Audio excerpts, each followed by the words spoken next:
이번 시간은 거절 이후 대응 실무에 대해 알아보겠습니다.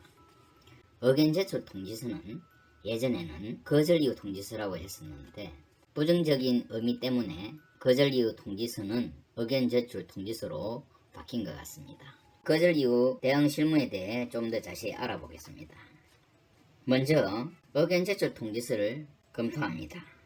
그 다음 특허 의견서를 작성합니다. 그리고 마지막으로 특허청에 의견서 또는 보증서를 제출하는 과정을 포함합니다.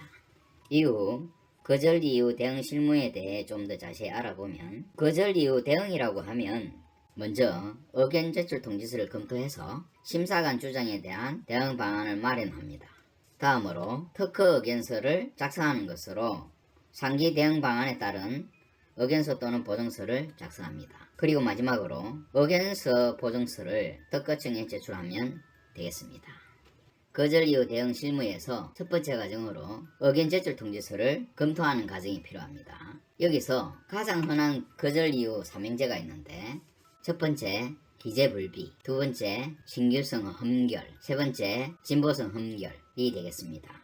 기재불비는 명세서 중 일부에 기재가 불비한 사항이 포함되어 있는 경우에 발행이 됩니다.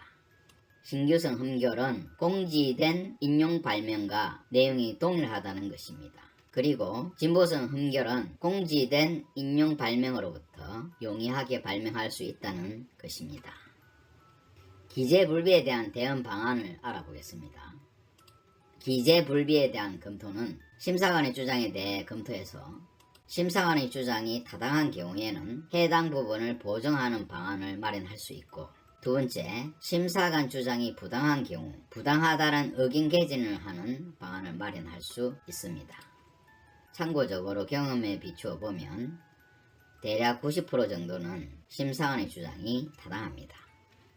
다음, 신규성 진보성 흠결의 대응 방안에 대해서 알아보면 심사 결과 사례 1을 보면 심사 대상 청구한 모든 항이 거절되는 사례가 있을 수 있고, 심사 결과 사례 2를 보면 심사 대상 청구항 중에서 일부는 거절되고 일부는 특허 가능한 청구항이라고 통지될 수 있습니다.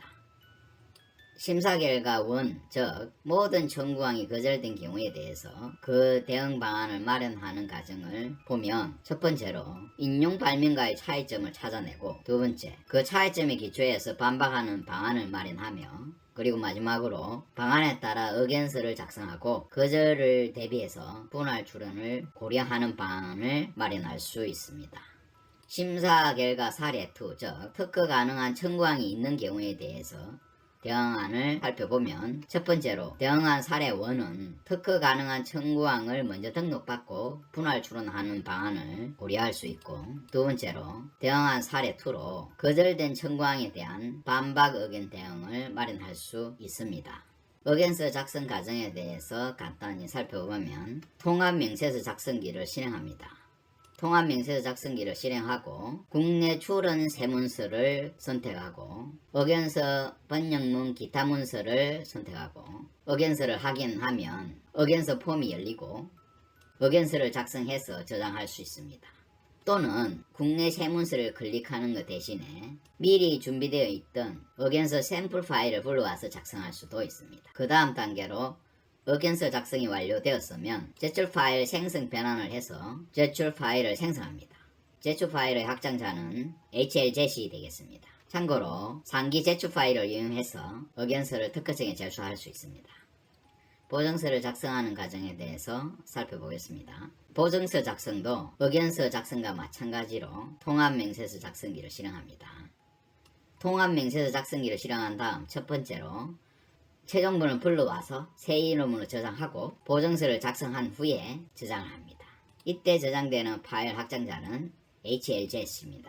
그 다음 과정으로 보증서 생성을 클릭하고 2개의 파일을 생성합니다. 2개의 파일은 하나는 확장자가 DAT 파일이고 나머지 하나는 확장자가 PIN 파일입니다. 참고로 DAT 파일을 이용해서 보증서를 특허청에 제출할 수 있습니다. 세 번째 과정으로 의견서를 특허청에 제출하는 과정을 간단히 보면 이에서 설명한 바와 같이 의견서에 대한 제출 파일을 생성하고 보증서에 대한 제출 파일을 생성을 한 이후에 상기 의견서 제출 파일을 특허청에 제출하고 상기 보증서 파일을 특허청에 제출할 수 있습니다. 의견서 제출 과정과 보증서 제출 과정은 별도의 과정으로 이루어지고 각각은 의견서를 제출할 수 있는 기간 내에 의견서를 제출하고 그 기간 내에 보증서를 제출할 수 있습니다.